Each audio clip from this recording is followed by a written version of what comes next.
Hello and welcome to an SRSB information film. As today is White Cane Day, I thought we'd show you some of the differences in the white canes you might see out on the streets. The first white cane we have is symbol cane. So this is a very basic white cane.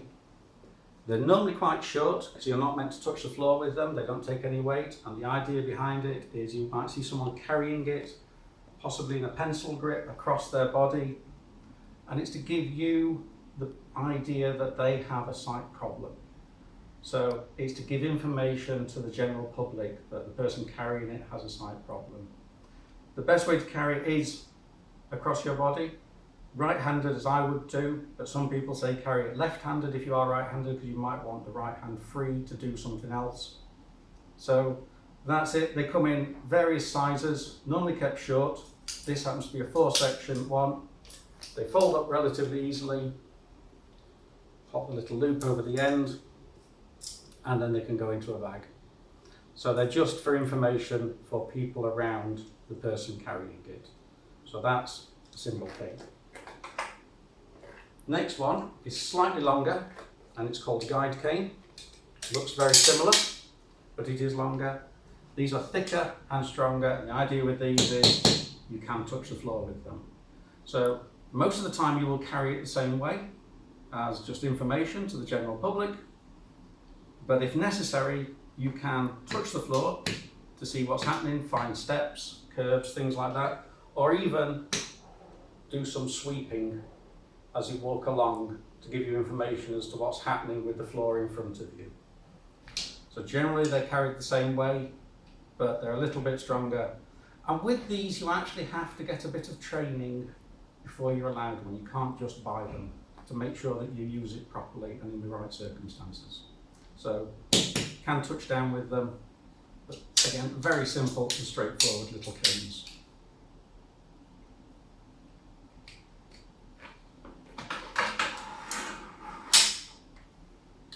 Next cane is the long cane.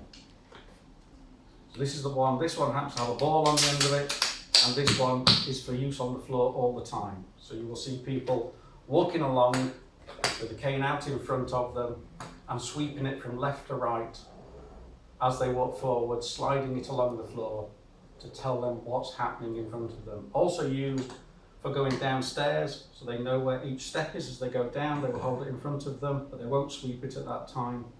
And working out where the steps are as they go up, they'll hold it vertically and touch on the steps as they go up. So that's the long cane. This is not quite long. This is probably the right size for me, actually. They say up to the breastbone. Generally, that's the measurement they take, and then it is based on how fast the person walks. So if someone is a very fast walker, they will get it a few inches longer. If they're very slow, they might have it a few inches shorter.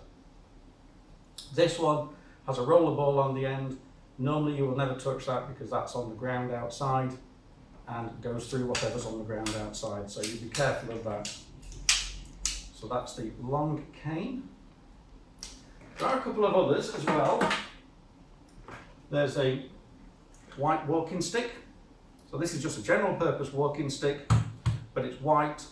So if the person needs a walking stick, they don't want to be carrying a symbol cane at the same time, or a guide cane, so they will use the walking stick to support them and to show that they have a sight impairment. On all of those sticks, you may see some orange tape or red tape stuck on it. Now this is to indicate that the person has a dual sensory impairment. So not only do they have a sight problem with the white, but generally the red will indicate they might have a hearing problem as well. So on the symbol cane, guide cane and long cane, even the walking stick, they might have some red tape around it. That will indicate that they have a hearing problem as well as a sight problem. So it's to help you as a member of the public know how to deal with that person, how to talk to them. Thank you for watching the film. I hope that's of use to you.